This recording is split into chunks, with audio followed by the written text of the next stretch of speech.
What if you could be the best version of yourself at work? That's the future Hoot Design Company is working to build. Hoot Design Company is a woman-owned, full-service branding agency trying to destroy the motherhood penalty, one work culture component at a time. They take a human-centric approach to problem-solving to help business owners and leaders create strategic value, design their culture, and define their ethos through their collaborative branding process. For over 13 years, they've honed their practices to help hundreds of brands reach their full potential. If you're ready to develop or up-level your brand with a partner who brings strategy and innovation, learn more at hootdesigncompany.com. There is no hood like parenthood. Hi, I'm Kanika Gupta. I'm a former CNN journalist, mom of 3, including twins, and host of That's Total Mom Sense, the podcast. Now, if I had $1 every time I heard, gee, you have your hands full. On my show, I interview changemakers on their life lessons, legacy, and superpower of intuition, which I call our mom sense and dad sense. I've had the privilege of working with Mom 2.0, March of Dimes, and the White House, and have had some pretty amazing parents on my show. Hey, what's up? I'm Kelly Rowland. Hi, this is Chelsea Clinton. It's me, Bobby Brown. Can't wait to share my story. That's Total Mom Sense is a production of the Evergreen Podcast Network. Be sure to subscribe wherever you listen to podcasts and on YouTube so you never miss an episode. To join my tribe, visit that'stotalmomsense.com and follow me on Instagram at Kanika Chadda Gupta. Now let's dive into today's episode. Hello, listeners. This episode is extra special because it was recorded IRL, in real life. My friends Fran Hauser, Sarah Benken, and I, along with the team at Industrious, luxury co-working spaces in New York, presented an evening of conversation and collaboration called the Changemakers. Let me tell you how it all started. I first met Fran at our mutual friend Eve Rodsky's book launch for Find Your Unicorn Space, a New York Times bestseller. And Eve has been on my show many times as a pioneer in building equality in the home through her movement Fair Play, which happens to be a New York Times bestselling book also, a documentary film directed by First Lady of California, Jennifer Siebel Newsom, and a fun card game. Eve, we love you and are so grateful to be in your orbit. Anyway, Fran and I hit it off. She is a multi-hyphenate to the T. She's the founder of Bookbound Co., a best-selling author, a startup investor, and she spent 15 years in media where she rose through the ranks to serve as president of digital at Time Inc. Definitely tune in to her episode on That's Total Mom Sense where you get Fran's entire backstory and compelling life lessons. Fran, you are a ride or die girl's girl. Not only did you write the book on how women can be nice and effective leaders at the same time, you are the most devoted mentor to all those you know and have really helped us achieve a new level of success. Your journal, Reflect and Reset, should be at everyone's nightstand. Make sure you get it. And it's a great way to achieve those goals that you have every new year. And of course, take time for yourself. So Fran and I met on a beautiful summer's day in Soho, and our energy was electric. And we were buzzing with ideas of how we could work together and support each other. And then we came up with the initial concept for a panel discussion featuring female thought leaders in New York. We then included powerhouse Sarah Benken, founder and CEO of No Women. If you don't know, now you know. It's a global media company and has a community of over 12,000 ambitious female leaders and entrepreneurs and counting. She's an award-winning serial entrepreneur who scaled 2 brands internationally and has 5 profitable exits under her belt. She is also well-versed in building a 7-figure brand. She's the founder of No Cares, a nonprofit committed to providing education and leadership opportunities to support women and the youth. So I'm actually fortunate to be one of the 100 women to know in America, an award I won, last year. And Sarah champions so many of us and our missions through this award ceremony. And it's amazing that she's brought this very vibrant community together.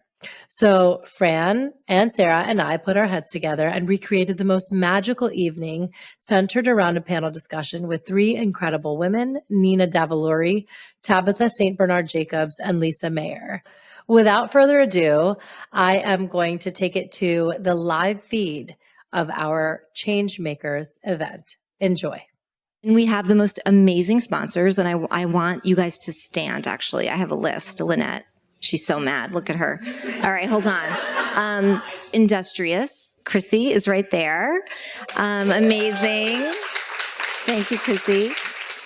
Hoot Design Co. Kristen, you're going to hear from her in a little bit. Amazing. Key Bank has a whole team of women here. Amazing. You guys should all stand up. Oh my gosh. Ilona and Amy are the co-chairs. LBH Group, Lynette Harrison Baker. Lynette right there. Amazing. Cassie Rosenthal from Rosenthal and Rosenthal. And Katya Libin. Oh my gosh. You are all building businesses, brands, conscious leaders. Katya, I love that, right? That's your focus. You're all supporting female entrepreneurs. You're helping them to innovate. You're helping them to be change makers. So thank you so much. We couldn't have done tonight without you. So thank you. Kanika Chatagupta. She is an amazing woman that I met back in Arizona, which is where I came from. We actually met in Scottsdale. She was doing a celebrity panel, doing what she does best. And we so aligned so quickly. She was also this year, we met and we became fast friends and family. And she became one of our co-hosts for our annual summit that we host in Arizona. So she came back out again and co-hosted our summit that we do. And the thing I love about her is her heart and her intention. And when I met Kanika, I knew she was going to be a great person. And I knew that when she introduced me to Fran, I knew this was just so perfect. So Kanika, you are our moderator for tonight. You are the third in this trio of women supporting women tonight. But outside of that, she is an amazing member of the media. She's a journalist. She is a former CNN correspondent.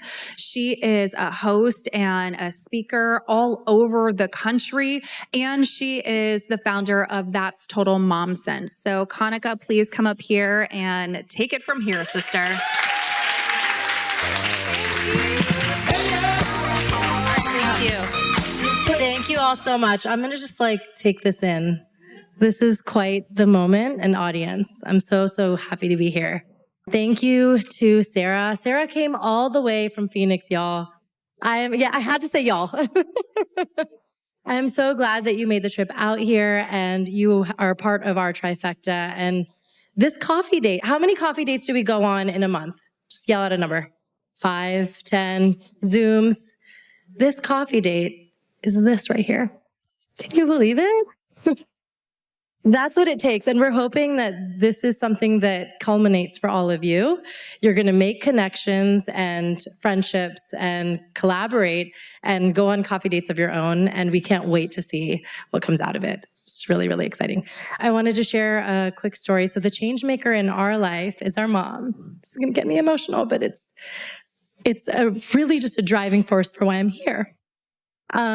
She was a college psychology professor for 30 years and is now retired and was recently diagnosed with aphasia. It's the same degenerative disease that Bruce Willis has, and dementia. And so this is something that we're reeling with, but something that was so unique to her was the strong and meaningful relationships and connections she made, and she always looked to empower the youth. So on campus, she was the director of international students and multicultural affairs. And so anytime students would come up to me, if I was visiting, or they'd be just hanging out in her office, and there were students from Bangladesh and Nepal and Kenya, they would just run to me and say, "You're Dr. Chada's daughter? She's my second mom here. She's my lifeline. I left my home country and she's who I have here." And so she has incited change and a sense of comfort in their lives. And I'm just hoping to carry that spark on. My mom is why I am who I am and why I do what I do. Just want to acknowledge that.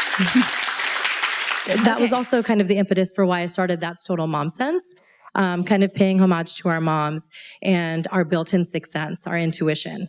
So that's really the premise of the show. And I've had luminaries like Chelsea Clinton and Kelly Rowland and America Ferrera share their stories.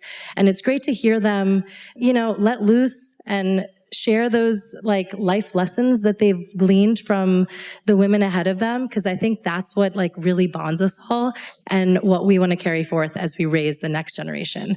Our agenda today is to keep you inspired, make sure you forge those connections, network, and activate. Those are the 4 pillars.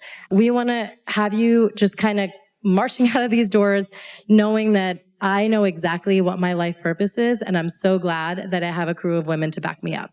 So I'm going to take a seat and I'm going to announce our panelists. Okay, so first we have Nina Davuluri. She is a public speaker, advocate, and filmmaker, and was the first South Asian American contestant to win Miss New York, followed by the title of Miss America a decade ago. In her groundbreaking documentary film, Complexion, she sheds light on colorism on a global scale. So let's give it up for Nina Davuluri.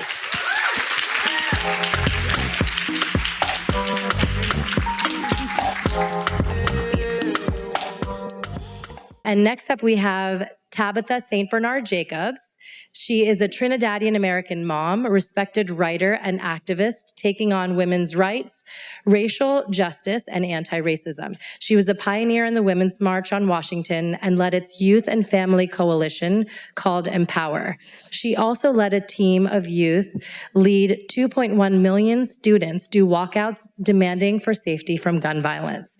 She writes for Parents, Good Housekeeping, and the column Raising Anti-Racist Kids for Romper.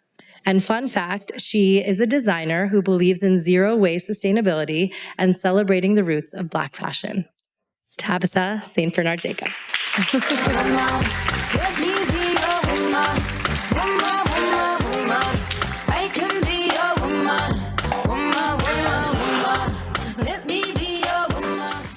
Okay, and last but not least, we have Lisa Mayer. She is the co-founder and CEO of Boss Beauties. I'm sure you've heard of it. It is a media and entertainment brand that inspires women and girls to be everything they want to be through impact programs, content, and products. They're backed by, Boss Beauties had over 40 million impressions and 1 billion in reach on social media. They're backed by Offline Ventures, Serena Ventures, the Female Founders Fund, and have partnered with Barbie, Marvel, NARS, and Neiman Marcus. For 10 years, Lisa has been providing mentorship to women and girls worldwide. And in honor of her important work, she was named a Changemaker at the 2016 State of Women Summit hosted by the White House and Michelle Obama. Welcome, Lisa.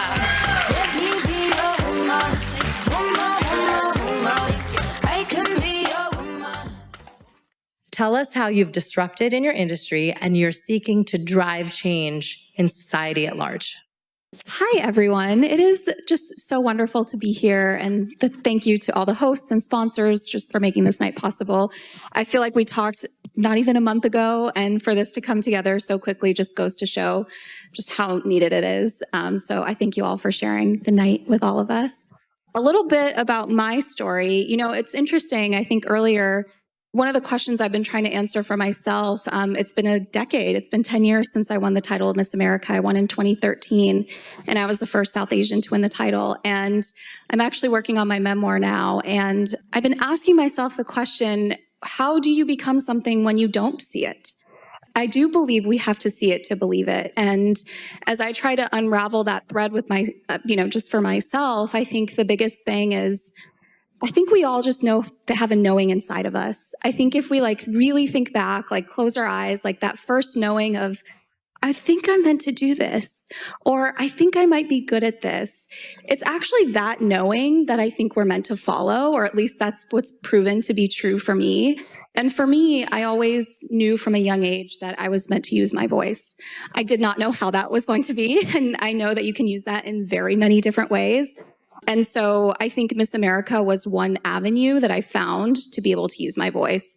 I can give you all the politically correct answers, but that's not what this tonight is about. To be honest, the reason why I competed for Miss New York and Miss America was because I did not want to go to medical school. And like, that should not be the alternative. Like, I'll just go do this instead. It was many years of preparation to even get to that point, but I recognized, as a teenager, I was like, I am really talented. I'm a performer. I grew up performing in dance, classically, ballet, jazz, tap, also Bharatanatyam and Kuchipudi, which are both Indian classical forms. And I loved being on stage, and I also loved speaking. I'm very introverted, but like I'm a younger sibling, so my sister always spoke for the two of us. But I just knew that I had these gifts. And so this was one way for me to be able to share those gifts. And I think, I was saying earlier in winning Miss America, like my intention was never to be famous or to have a spotlight, because first of all, do not do Miss America to be famous. Like, that is not the job at all. It is not glamorous. Like, you are living out of 2 suitcases going from one city right to the next. You don't have a home base, and it's a lot. You're kind of on tour for a whole year, and life can go in a number of directions. But for me, it was really about discovering, I think it was the proof that I had known in myself, and it set the stone, it kind of laid the foundation for, I am meant to use my voice. And I know that, and this was just one part of that. It's not all of that, and it continues. And just because you achieve one dream doesn't mean you don't have other dreams to pursue or do. And that's kind of the journey that I've been on, and we'll talk more later. So the question was about disrupting the industry. So your description is actually of me was actually interesting, because I have multiple careers that sound like they're not related. I write a column, I'm in fashion, I'm an organizer, I'm an activist. And the through thread for all of this is really my love of justice and equity and dedicating my life to the pursuit of it. Just like you, I'll take folks back to when my son was born. He's 8 years old right now.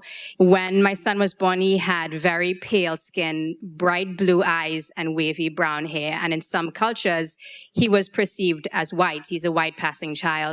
And for me, that was a shock. I didn't know how to raise this child who, in all reality, in all honesty, has more privileges than I do when we walk down the street. So I started writing about the experience of having a multiracial child, having a white passing child, and the challenges that it presented for me as a Black woman. And how do I raise this child to understand that he has privileges, but he also has marginalizations at the same time.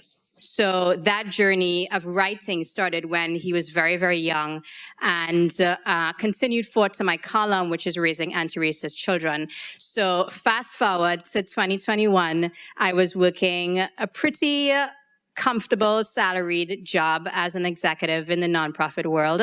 And I had this kind of like wild idea that maybe, just maybe, I don't want to interrupt my child's martial arts class to take a phone call. Maybe, just maybe, on a Saturday night, I don't want to deal with a crisis. And I wanted to center my life around my children. And I wanted to have it all. I wanted the career I wanted, and I wanted to be able to focus on my children and to be there for them as much as was humanly possible. So that started a transition for me where I wanted to work more on anti-racist parenting, which is my passion, which is something that I work with library systems and schools, religious institutions, media companies, and so forth.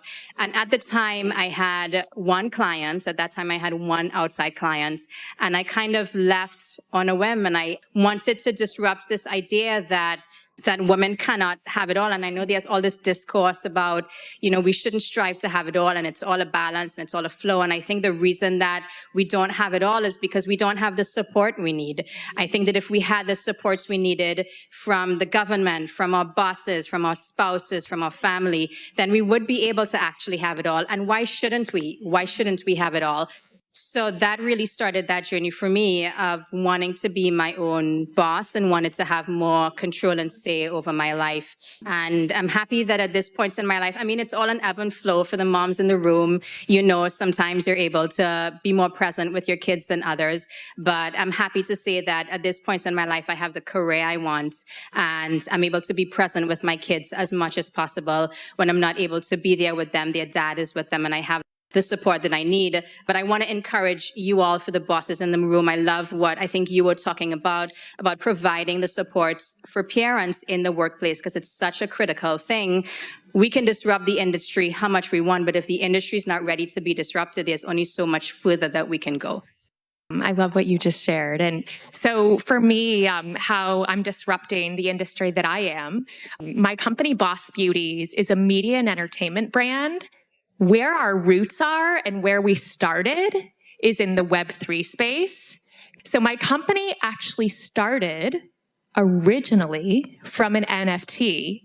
So let me take you back a little bit to about 2 years ago. I had a newborn baby. He was about 3 months old. It was not the most ideal time to start a new company.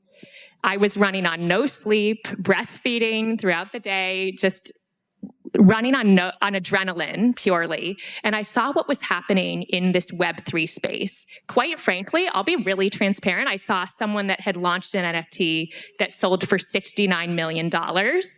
I saw other people launching NFTs, making millions of dollars that didn't have a purpose behind their NFTs. I'm not saying anything negative about them, but I thought, wow, what if I could bring the work that I've been doing in elevating the next generation of women and girls? Fran knows a lot about it. Over the last decade, I had been doing a lot of work to mentor women, give out scholarships, and I saw what was happening in this Web3 space, and I thought, what if I could bring that work into this rapidly growing industry and start a new company? And I took a risk. Quite frankly, I had no idea what would happen when you start something new, right? You think you might just totally fail and nothing is going to ever come of it. But I spent about 8 weeks and launched the company Boss Beauties. Well, a few years before that, I did not have any money. I found myself with about $7 in my bank account, 51 cents, I'm trying to remember. I mean, just a lot of times I wanted to give up. 8 weeks later, we launched our collection, Boss Beauties, and we actually made about $2.5 million in 90 minutes. Which, here's the thing, this is not about NFTs to me at all. To be quite frank, our industry of Web3 is very hard to get ahead in. If you do the research and look it up, I mean, it's still very much, if you look at the finance industry, tech industry, we need to change that. So we're forming a lot of partnerships right now to disrupt the space. We actually onboarded the brand Barbie into Web3, which has been quite historic, and we're really proud of it. Our artwork from our NFTs, it's on display at the New York Stock Exchange. So if you go into the 6th floor, I believe, at the New York Stock Exchange, you'll see our artwork on display. We're on display at the United Nations. So we're bringing kind of that digital world of NFTs together into the physical world and really putting an impact behind it. It's a rapidly growing space, and we're really looking to make an impact from it as well. All of you have wholeheartedly trusted your gut instinct. It's what I call our mom sense. And, you know, we all have something like that. It's our superpower.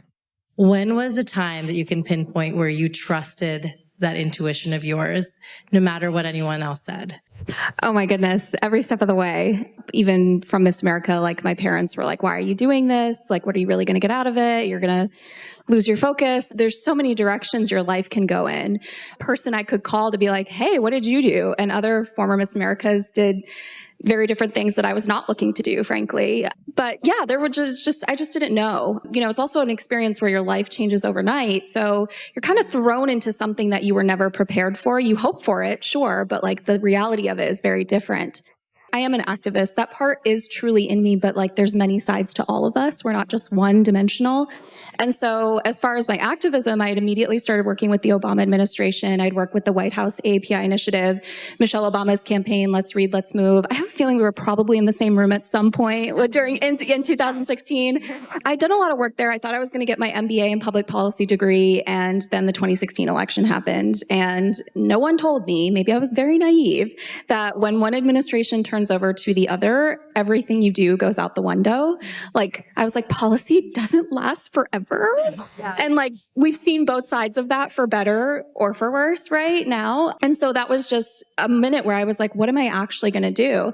And I kind of had to go back to like that childhood dream. And I was like, well, what would I do if I could do anything? And that was really the privilege I was afforded. Like, I was able to kind of say, what is it that I want to do now? Looking back to my childhood dream, I will share that in second grade, I watched the movie Titanic, and I came out of the theater and I told my mom, I want to be an actress. And she was like, I will slap the are we allowed to swear on your podcast? Okay. She's like, I will slap the shit out of you if you say that again. And I was like, okay, we're not going to say that. And then I remember saying, oh, okay, like, I think I want to be a doctor. And it was met with like, we love you so much. Like, we're so proud of you. And that was like the path that I had started following because I thought that was just the way, right? In terms of the response. And so kind of revisiting that from there, I was like, this seed is still in here and I know it's in there and I don't want to regret not following it. And so from there, I went to Lee Strasberg. I did my acting conservatory, which is method acting. And like, for those of you who aren't familiar with it, it's like you put your real life experiences into this. And I was like, wait, I can like have my trauma on stage and be celebrated for it. Like, amazing. Like, it is great therapy. And so started pursuing that. And like, that was a feeling where I was like, oh, this feels right. But I also knew that it couldn't be the entire thing. I know the life of an artist, and I'm not gonna lie, guys, like, I want a certain lifestyle, and that is okay. Took me a long time to admit. And so I was like, I need to be smarter about this. Like, I just don't see myself constantly auditioning and doing the grind and, finding ways to make ends meet, which mad respect to all the people that do. And so from there, I actually had the opportunity to found a beauty brand, which fit very organically with my story. It made sense. It was kind of in the time of 2018 where influencers, 2014 to 2017 was the word influencer was born. And then 2018 was when that time where every influencer realized like, oh, I can launch my own brand. Like, this is actually much more lucrative for me if I do that. And so I had the opportunity to do that. I will say in just my entrepreneurship journey, which I'm still an investor in that brand, and I still have equity in it, there was a lot that didn't feel right about that journey. Like, I think I was going back to, don't do Miss America to be famous. I think there was a lot of wrong reasons why I was entering the beauty space. And like, we have to remember like the time that this 2018 was like the rise of the girl boss. Like, we had like Rent the Runway, Nasty Gal, Away, like ClassPass. Like, we saw all of these female founders glorified, which is part of the problem because I think media loves to build women up to tear them down. And now we have seen that downfall of them because we're playing in a system that just wasn't made for us. So that's why we're here today. But along that journey, so many things felt wrong that I didn't listen to. I was like, this just doesn't feel good. Like, pushing a product doesn't feel good. Like, all of it didn't feel good. And I kept ignoring it until I couldn't ignore it anymore and finally made the decision to leave. And when you are a founder of something and you do put a lot of your heart and soul into it, it's much harder decision to leave than to actually just say, I will suck it up and just do it because I've already done it. And so to make the decision to leave was difficult, but like, again, following my gut, I knew it was the right thing. And I simultaneously, what I loved about being a founder was storytelling. And I'm so grateful for that experience because I wouldn't have found it otherwise. But like, what I loved was telling the story. And a lot of that story was my story. It was about colorism. It was about beauty standards. And so from there, I was like, well, if I love storytelling, like, Let's move into like this entertainment media space, because even within the 2016 election, I realized like who is telling our stories, like who's controlling that? And if we're not the ones actually doing that, actively producing, actively sharing, then like, you know this more than anyone, they will never get told. And so that's when I pivoted to producing Complexion, which is the documentary that I have out now. And there's been some really incredible things that have come from there that I will share later.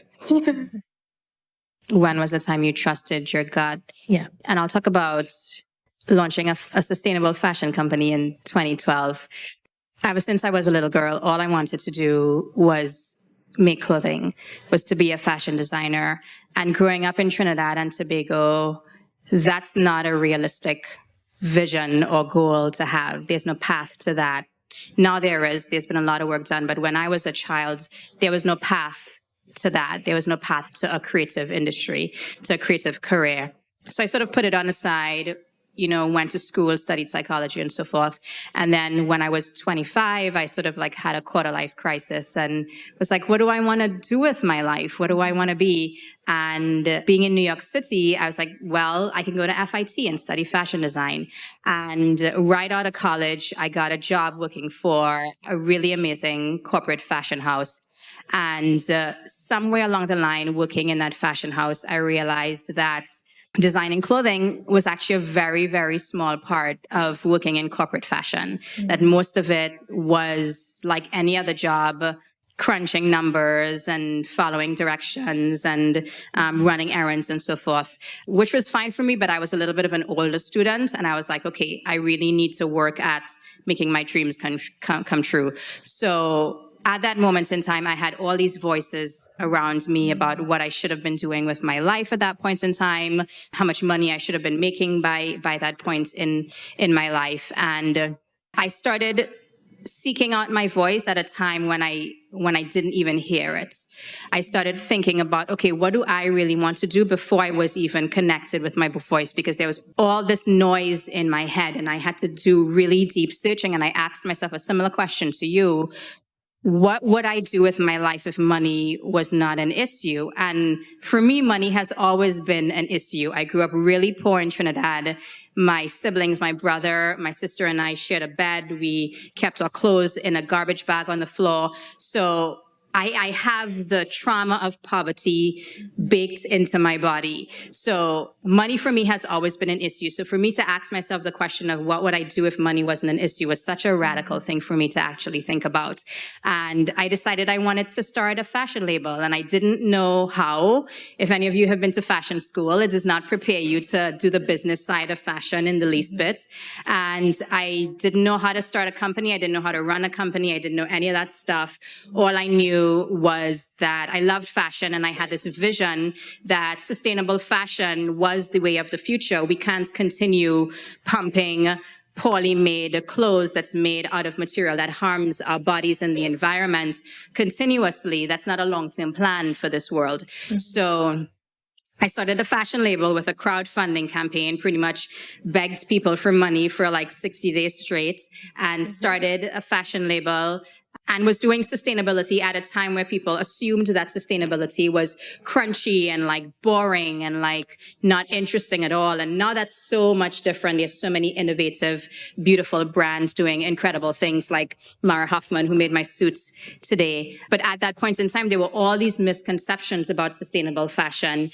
And people were like, there's no future in this. This is a niche part of fashion that's never going to be mainstream.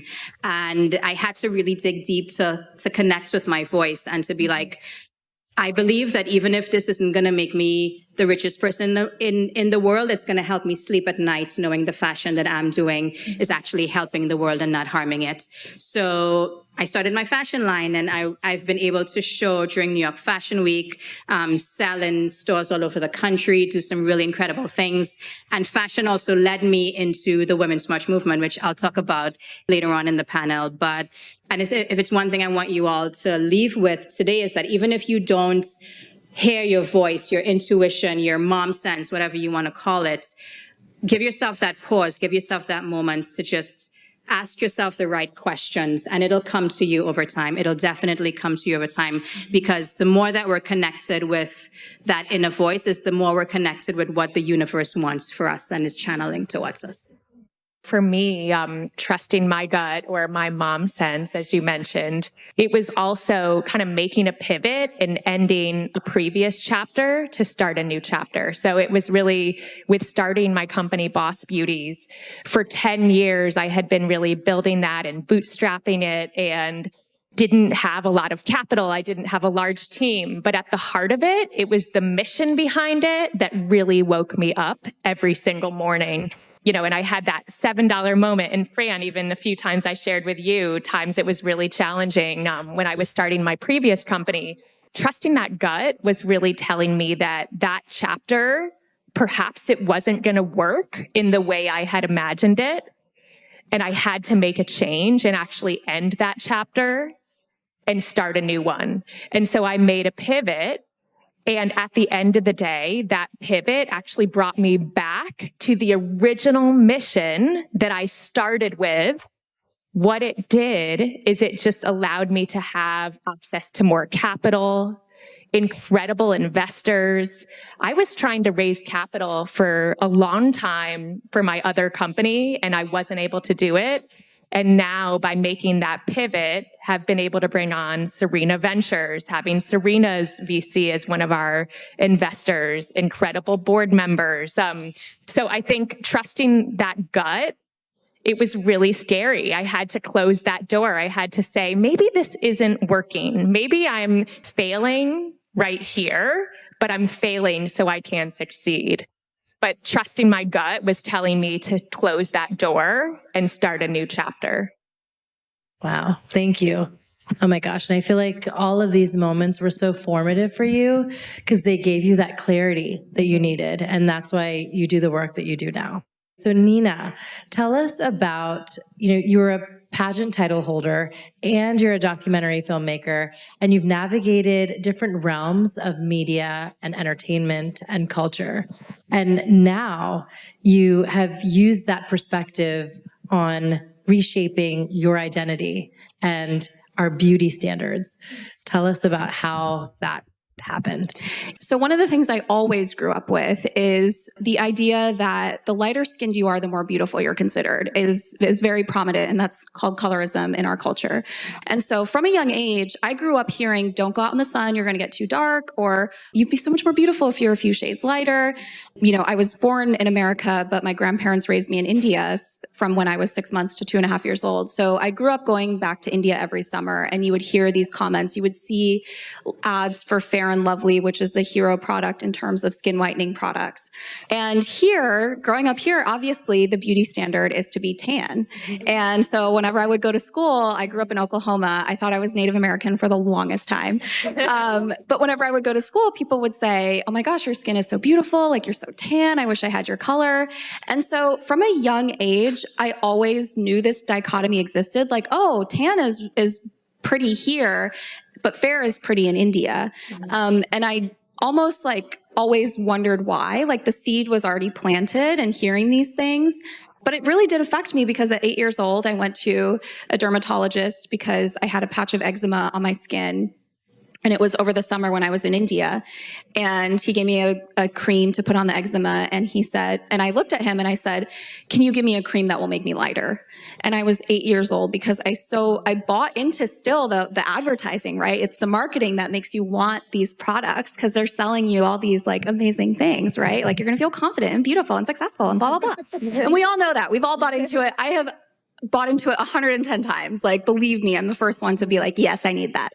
And so that was always there. But what was interesting to me is that I recognized going into high school that I was considered beautiful here. I was like, I think I might be pretty. And that's weird for me to even say now when we talk about ourselves, which I think we do have to get better at acknowledging things about our beauty or things that we like about ourselves.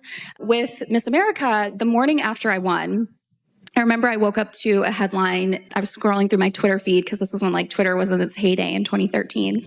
And I wake up and I see a headline in the Times of India, and it's on the front page, and it says, "Is Miss America too dark to be Miss India?" And, you know, the whole South Asian community was very excited about this moment to a degree, which I had no idea what it would even become. But I remember like opening that and thinking like, well, first of all, I did not want to be Miss India.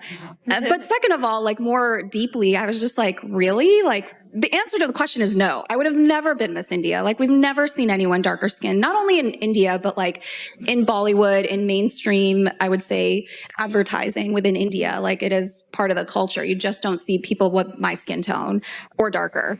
From that, every time I was going on tour, I've spoken to probably 65 different colleges or universities, including like Harvard, Princeton, Yale, like all the Ivies. And every single time, 90% of the time, this question about colorism always came up. And it was always, how did you feel when you saw this the next morning?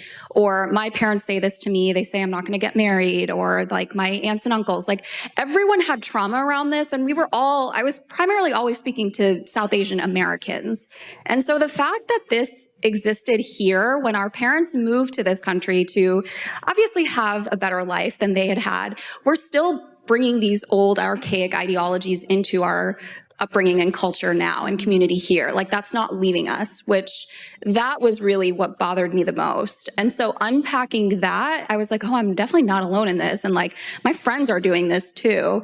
And so in wanting to answer the question why, and that was also a huge part of the story about the beauty brand that I launched, was in terms of like the ingredients and products that we were using. But ultimately that felt like, well, don't buy Fair and Lovely, buy this instead, which didn't feel right. In producing the documentary, it was really telling the human stories and answering the question of why. We were accepted to Venice Film Festival in 2019. And then we got our round of funding to film in January 2020, which is the documentary you'll see out on Amazon now. We were slated to film in Nigeria and the Philippines during the rest of 2020. That did not happen because of COVID. And then what did happen is, as we all know, in June of 2020, the world was undergoing transformative change. And finally, these conversations were actually happening in our homes. And I think if we're going to talk about racism as South Asian Americans, we have to address it first in our community in order to say that we're actual allies, which is a huge problem that I think exists within our community. I had started a petition called See My Complexion, and it called on the 4 biggest companies producing skin whitening products. That was L'Oreal, Procter & Gamble, Unilever, which produces Fair & Lovely, and Johnson & Johnson, to end the production of their skin whitening creams or do better in their marketing. So we had about 30,000 signatures, give or take. However, if you want to see, that's maybe a lot, maybe not, depending on how you view life. And so I submitted that, and I wrote an open letter to all the CEOs. And I remember like I was writing this letter, and I always write first for stuff like this. Now I type as far as a memoir, but like I always write first. Like the physical act of it is always different when you're then versus typing. And so I was writing it, and I remember saying, if you've ever stopped to think about the person buying your product, you don't realize that they're actually feeding into a form of their own oppression. Every time a person buys a skin whitening product, they're continuing this cycle, right? That like Fair is more afforded more opportunities, more like higher education, all of the things, and they keep perpetuating it, and they don't recognize that. And I paused and I was like, I think that's actually true of every beauty product ever sold to us. When we take a step back and think about the beauty industry as a whole, and like the pillars that hold it up, which are capitalism, colonialism, white supremacy, like all of these things are baked into what we as women have dealt with and fed into. I have fed into my entire life. And I was 31 when this was all happening. And I was like, for 31 years, I really thought that like, I needed to look this certain way. Obviously competing in Miss America, that also the psychology behind that is a lot to unpack. You are only worthy if you look this certain way. You are only successful. There is pretty privilege, right? We know all of this exists, but like when I thought about it that way, I was like, wait, like I've kind of fed into my own oppression my entire life. And how do we start changing that? And I think the first way to even change that is, one, share our truth on what beauty has cost us. And that's really what I had started to do in the past 2 years when I gave my TED Talk, and it was called The Cost of Beauty from a Miss America. But the essence of it is in sharing my truth, like beauty has cost me years of my mental health, a lifetime of an eating disorder, anxiety, depression, addiction, like all of these things I've done in the name of beauty. And like they're painful things. And I think we all know what that means. And I think once we start acknowledging that truth with ourselves, hopefully being able to verbalize it with, maybe our friends, maybe a small circle like this, like that effect will trickle into our communities. I think that was honestly the most powerful moment that I've felt so far, is like just really stepping into that truth and showing up, giving a talk with no makeup and my hair curly. Like it's just like freeing. And so from my open letter, the only CEO or company that responded was L'Oreal. And the CEO of L'Oreal actually did get on the phone with me and they said, we're not taking the products off the shelf, but what can we do better? And I said, honestly, that's all I'm asking. Like, it's not about banning products because there's a whole black market that exists for it, right? Like, it's really about changing the ideology, and the people who will change that ideology, a part of them, the big players is big beauty. It is the L'Oreals of the world. You have the power. Like if we can create 2 different billion-dollar industries based on color, like skin whitening and tanning, we can also undo that marketing with storytelling. And so from there, they invited me to be on the Diversity, Equity, and Inclusion Advisory Board for L'Oreal, which I currently serve on. I'm on my 3rd year. The first 2 years but first of all, the hurdle is getting into the boardroom, and that's like one big step, which I'm grateful to have a seat at the table. But the next part is learning how to navigate that table and navigating corporate America and navigating how change happens and navigating it strategically. And so finally, I'm happy to say I'm finally in a conversation where we are creating a global beauty campaign specifically around colorism. Obviously, I wanted it to happen yesterday, and we'll see how long it actually takes to come to fruition, but the conversation is finally there and it's happening, and it gives me hope because, I've also, in terms of like recognizing like, yes, you do have to show numbers. There are numbers that are proven in terms of this will do well. So that's exciting for me. And then connecting all those dots and recognizing the space that we have in it as storytellers. I wanted you to actually tell us a little bit more about Complexion. It's a groundbreaking film. I loved it. And I loved how, you returned to India and you met with young girls there. You kind of talked to them one-on-one about if they felt they were beautiful. Oh my God. It was like... That's so emotional. Yeah. It's interesting because I don't think anyone asks them the question of like, how, like, do you think you're beautiful? Or, were you ever hurt by someone saying that you were dark skinned, or were these comments you experienced? And everyone almost did the nervous laugh, and you're just like you don't want to call out the elephant in the room. Yeah. And these were like 6-year-olds to like 12-year-olds. They're young. And I had someone tell me that, they started using these creams as early as 4. Like, it's just so baked into the culture. Like, it really is. Like, you don't think twice about it. So I think that that's important to say. It's not like it's subtle, but it's always there, right? Like when you start looking for it, it's not so subtle, but like to discern, to ask the question, why are we doing this, is so novel to them. Like they just don't know to even ask that. And so this was the first time seeing that. So I think just recognizing that, like, it's interesting because, it's on Amazon now, but when we made the deal, which was also like a 6-year process, they were very quick to say, like, we're not going to put any marketing dollars behind this. And like, that's the worst thing you can hear in production, because if it just sits there, like, no one's going to see your work. And like, that's half the battle. I knew that going into it, but I was like, okay, I need to do one meaningful thing per month. Like I left out like I knew also this wasn't like going to be my Oscar run. Like that just wasn't what this film was. If I can just have small conversations once a month with 5 to thankfully 50, however many people here tonight, like that is what success looks like for me for this film. And like defining what that means for you and whatever role or work or project that you're taking on, I think is really important, because you can kind of lose yourself in that too. But like, I was just like, no, I just want this good story out in the world. It's a ripple effect, because this is what we're going to be, kind of teaching and inculcating our kids and our families and our communities and our networks broadly. So yeah, it's incredible that you're doing this here. Tabitha, tell us how you became a pioneer of the Women's March. I actually came to Women's March from fashion, strangely enough.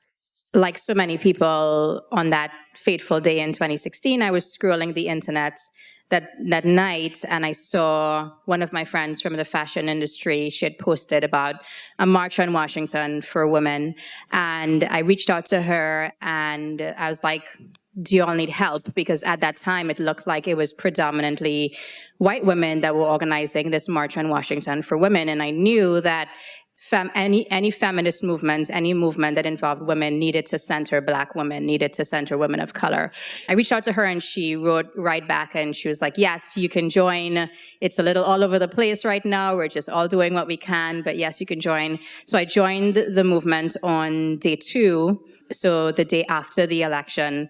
At that point in time, it was just a group of about 20 to 25 women that had the opportunity to put our lives on hold for 2 months, which is in some ways a privilege. Some people were able to do it in more expansive ways than others, but we were able to put our lives on hold and plan this, what became a global movement, in a matter of two months. And it took so much out of all of us. And I don't know if y'all remember, but there were all these questions about the permits and who's behind it and all these things. We had never seen a movement be questioned as much as this one that was being led by women. And we knew that there was a relation. I don't know if y'all go to marches or if you've seen marches since. There have been so many marches since, and the question of the permit almost never comes up. So we faced roadblocks almost every step of the way. Almost every day there were multiple fires that we were putting out. But we came together. Many of us didn't know each other. And we sort of found where the gaps were in the movement, and we filled them. So the gap that I noticed was around young people. I noticed that we were a bunch of women around my age. I'm 41, and there were people a little younger as well, but there weren't as many people who were like in their teens and so forth. So I started with a couple other people, the Youth Ambassador program, where we were able to bring in folks from all across the country, young people, teenagers and so forth, who were doing remarkable things in their own pockets of the country. And they were able to come to DC and play a role in the march on that very historic day. And since then, I've continued to be a part of the Women's March movement in many different capacities. And now I serve as a senior advisor, and I lead specifically partnerships and sponsorships for the conventions that we do, the marches that we do, and so forth. But when people think of activism, they think of organizing marches and protests and maybe getting into politics and so forth. But no matter what industry you're in, no matter what you do, whether it's paid or unpaid, there's a way for you to use your voice, to use your platform, to push for a better life for those around you, a better life for people who don't have the privileges that you may have. So we can all be activists in many different ways. And that's one of the things that I learned from being a part of the movement, was that me being a fashion designer that works on sustainability was being an activist. There's ways, I think you're also an activist working on really groundbreaking ways in terms of the way that you lead. There are many different ways to be an activist, and it's up to us to sort of like figure out how we can just use what we're doing for good to better the lives of people around us. Thank you. Yes, 100%. You being a leading voice on anti-racist parenting, and you have a column about it. Yes. What are some tenets that you feel every parent, every caregiver, everyone should know? Yeah, so there are a couple that we center our work around. One is continuous learning. We can do all the action that we want to do if you're not unlearning and learning the things that we have been taught, the ways in which whiteness has been centered in our education system, in society, and systems and so forth, then it's just an action at the end of the day. So doing that unlearning and learning for yourself through books, through events, through podcasts and so forth is critically important. The second one is continuous conversations with children. It's really important that we keep coming back to it over and over with them. I remember that my son was, I think he was like 5 years old, where we were having a conversation with him around a social justice issue. And my husband is like deep in history, and he was giving him this really beautiful explanation about the history of the issue and getting into it. And my son said, Dad, your sentences are just way too long. I have no idea what you're talking about. So, but now he's 8 years old and he calls them interesting conversations. And he says like, Mom, Dad, could you talk about this? Can you talk about what's going on? Can you talk about the march that we just went to? Because I have questions and I want to ask. So just keep coming back to these conversations over and over again. Community action is an important part. Having your kids be a part of a community, taking them to actions where they see other children taking action around them, where they're able to see it in action around them. Y'all know, for the moms in the audience, you can lecture your kids all you want, that some of it goes in one ear and some of it comes out the next, that showing them activism in action is important. The next one is reflective media. Being careful about the media your kids watch. So much of kids' media nowadays are centered around white characters, the books, the shows, and so forth. Our kid, our son, he's 8. They just had the Scholastic Book Fair at his school, and we had an agreement that he could pick 3 books, but one of the books had to feature a main character of color. And he's at an age where like that's an easy thing for him to do. And he found one and he brought it home. He brought home 2 Pokemon books and a Miles Morales book. So he's doing it. And then another one is being really intentional about the environment that your kids are exposed to. Kids live in New York City. There are so many things that you could take kids to, activities that they can be a part of. Being aware of who your own friends are. Are you surrounding yourself with only white people? What kind of message is that sending to your kids about the multiracial world that we live in? And the last one is parents and caregiver modeling. It's so important for us to live the values that we want our kids to emulate, because they look at us and they want to model what we do. So living the values, giving yourself grace, of course, but really living those values is crucially important. Lisa, so we've all seen the Barbie movie, and you had a momentous launch with Mattel. So I want you to talk about that. And then any other pinch me moments that you've had through Boss Beauties, and you're rooted in mentorship and really empowering young girls. So I'm sure there's so much to share here. Yeah, so partnering with Barbie, I have to say my 7-year-old self never imagined I would partner with Barbie. I have a picture of myself holding a Barbie when I was 7, and that girl was so insecure. My parents didn't go to business school. I never thought I'd start a company. I grew up on a farm. That's a whole nother story, but I never thought I'd partner with Barbie. So that was a dream. But what we did is, so we basically onboarded Barbie into this world of the Web3 metaverse. So we launched the very first ever digital Barbie dolls to hit the metaverse. So you can check it out. It's on Mattel Creations, but it's RIP Boss Beauties paired with Barbie, which has been a huge honor to be able to work with them. And as part of that, Boss Beauties and Barbie made a donation to our foundation and the Barbie Dream Gap Project, which does a lot of great work. So definitely a pinch me moment. But I think you had mentioned kind of the things that I'm most passionate about with that and how that connects back to mentorship. I loved partnering with Barbie and having these amazing partnerships. But honestly, if I'm going to be super honest with you, I think what I am most proud of, the day-to-day work that we've been doing behind the scenes, the things that are not in the press release, the things that are not on like the step and repeat, these exciting moments with the Barbie film, right, or anything. It's really the work we're doing in private, behind the scenes. Like with our company, Boss Beauties, I shared, we started in this Web3 space, right? But what we're building now is really a media and entertainment brand. You mentioned content and Scholastic, the books. I mean, we're really building a media and entertainment brand for the next generation of women and girls. And I can't give too many spoilers, but a lot of the content in the books, we're working on a book series that will launch in a few years. It will be graphic novels, chapter books for middle grade students, right? Those books will have a lot of content on technology and things that we want to educate the next generation on. And then we're working a little bit on an animated TV series. So that original Boss Beauties IP from our NFTs will be made into a TV show.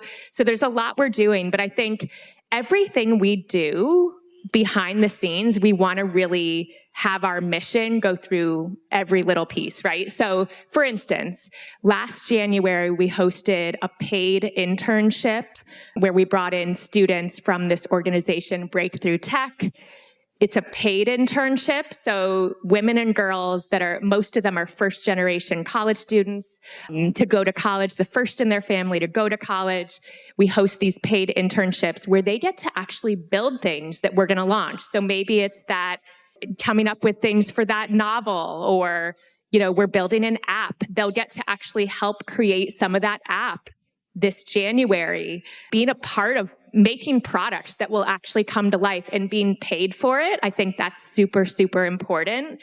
And through that internship, we set up things where they'll get to meet mentors from companies like Apple. One of our board members started Apple back in the day. And, I want to set them up to meet them and get to talk to them and sit down and have coffee with them, right?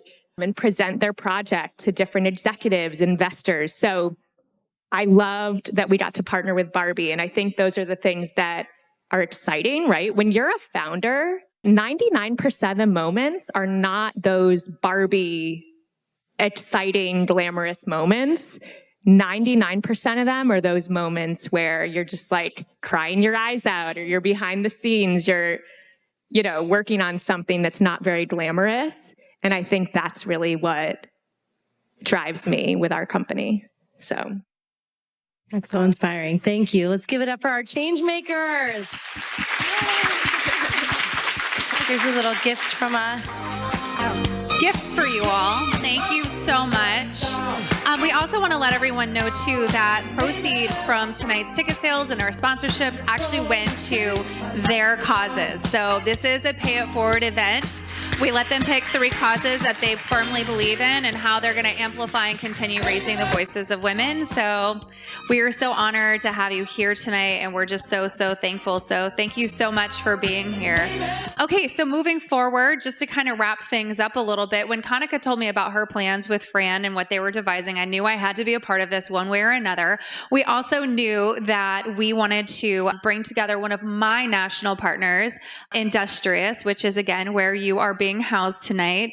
They're such a huge advocate for no, and we are for Industrious because, first and foremost, the space is awesome, right? It's really swanky. The members are savvy. They're my people. We talked about when we're going in the room and what that feels like. This is the room I want to be in.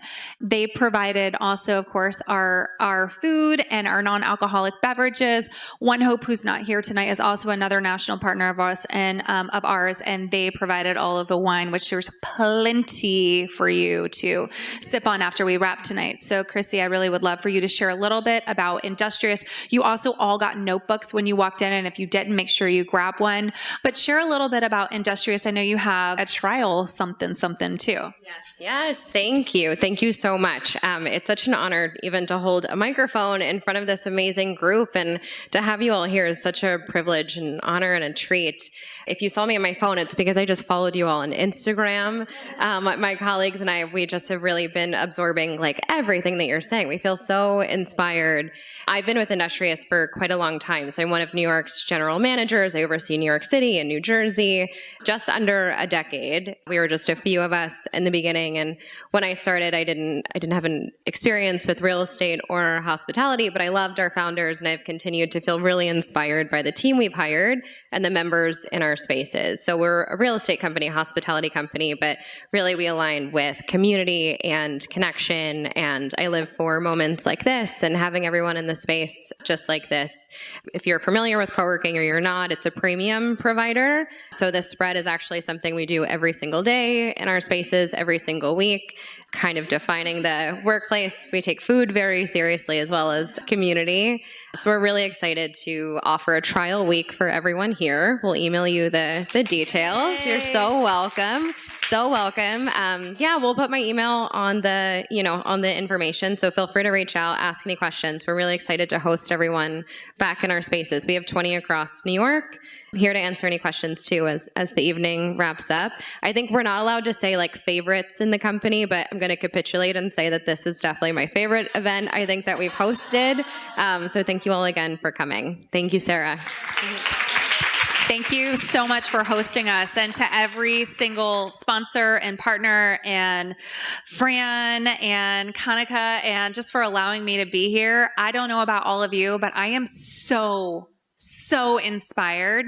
My husband's here in the back. He said I have to stop cussing, so I'm not going to cuss, but I'm so effing inspired right now with all of the conversations. And we talked a little bit about activating. And so I really want you to do that. I am a firm believer that these conversations that are happening here are important conversations that need to happen out there.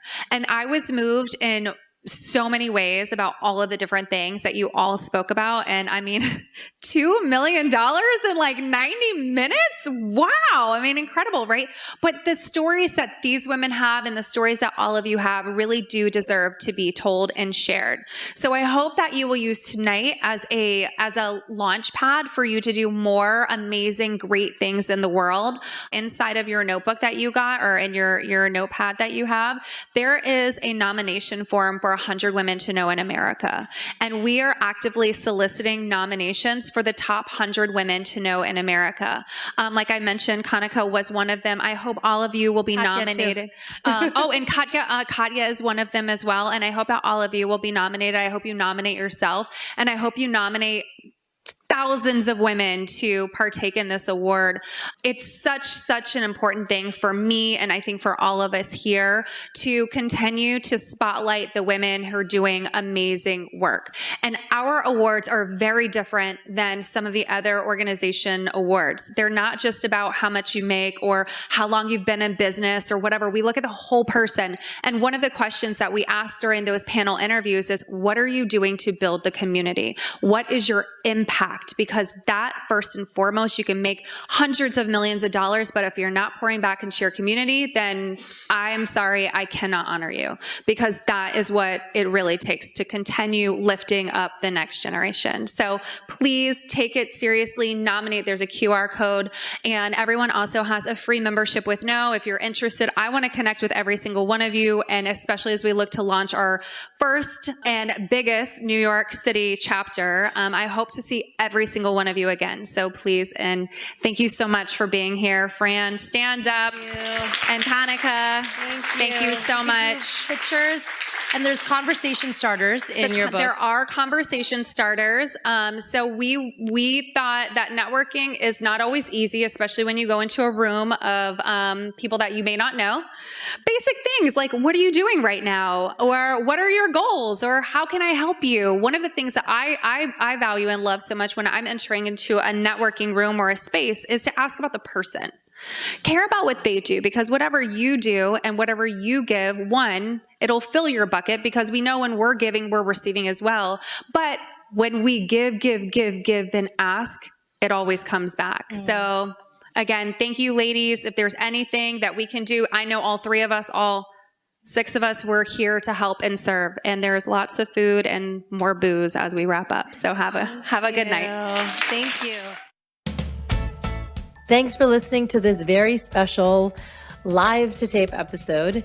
Tune in to others and browse my YouTube videos and blog posts on my website, that'stotalmomsense.com. If you haven't already, subscribe, rate, and review the show.